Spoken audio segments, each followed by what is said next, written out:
What is going on, guys? Welcome to another Plants vs Zombies Garden Warfare video, and today is episode 2 of my best abilities series. This is the series where I get together my favourite abilities per each character class and explain why they are my favourite, so hopefully you can take this into consideration, and if you do decide to change some of your abilities, you become a better player and do better in the game. I've already done an episode on the Foot Soldier, the link will be in the description if you haven't already checked it out, and today's episode is going to be on the Peashooters, so let us get straight into this video.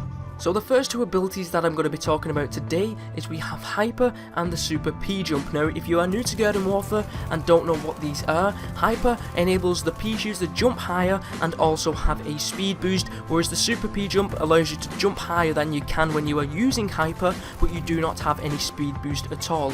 And I'm going to be saying that I think Hyper easily wins this kind of battle between the two abilities, because the Super P Jump, yes, you can jump higher than if you use Hyper, but I don't really see that many places where the Super P Jump enables you to get on a building or a roof where Hyper cannot get you anyway, because you can use your Hyper to jump on one building and then hop onto another one, whereas the Super P Jump might just get you there straight away. But just remember that Hyper does also have the extra speed boost, whereas the Super P Jump does not.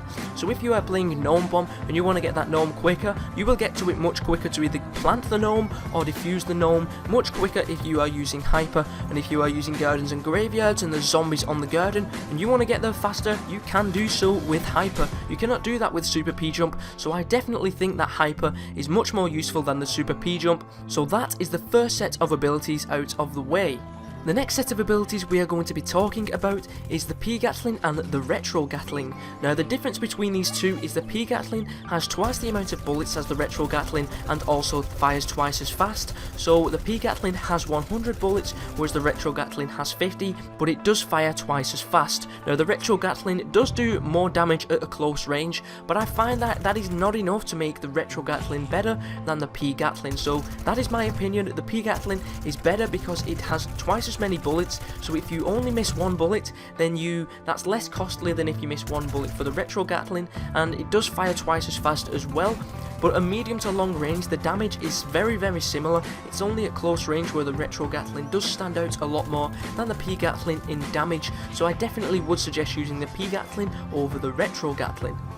The final two abilities that we have for the Peashooter are the Chili Bean Bomb and the Sombrero Bean Bomb, and honestly, for which ability to use depends on which situation you are in. Now I'm going to explain the difference between the two. The Sombrero Bean Bomb takes longer to explode but does a greater amount of damage in a greater area, but like I said, it does take longer to detonate, so that is the downside to this ability. Now the Chili Bean Bomb does explode quicker, but like I said, it has a smaller area that it does explode and it does do less damage, so that is the downside to the Chili Bean Bomb. Now I personally do prefer the Chili Bean Bomb because although I play a lot of multiplayer and gardens and graveyards, and it is very useful having the Sombrero Bean Bomb in the middle of the garden to explode over the whole garden, I find that because the Chili Bean Bomb takes longer to explode, the zombies have more time to react and get away from it, so you are less likely to get kills even though it does explode in a bigger area. I find that once a zombie sees the Chili Bean Bomb, if they are in that area, they have almost no chance whatsoever to get away from that, so you are more likely to get a kill. But one thing I do want to point out is that if I'm playing Garden Ops, I would use the Sombrero Bean Bomb for the fact that because a lot of the zombies are AI, for example the brown coats, the flag zombies, they all chase after the bean anyway, so it doesn't matter that it takes longer to explode because they will go after it anyway, so you might as well have a longer detonation bean, but it will cause more damage, especially when the zombies are following the bean anyway. But that is my overall opinion. But there you go, guys, they are my favourite and most suggested abilities to use for the Peashooter. We have Hyper, we have the P-Gatling, and the Bean Bombs depend on which situation you are in, but I personally would use the Chili Bean Bomb on multiplayer and the Sombrero Bean Bomb on Garden Ops. Thank you very much for watching, hope you did enjoy this video. My name is ZEROxPvZ, and I'll catch you guys next time.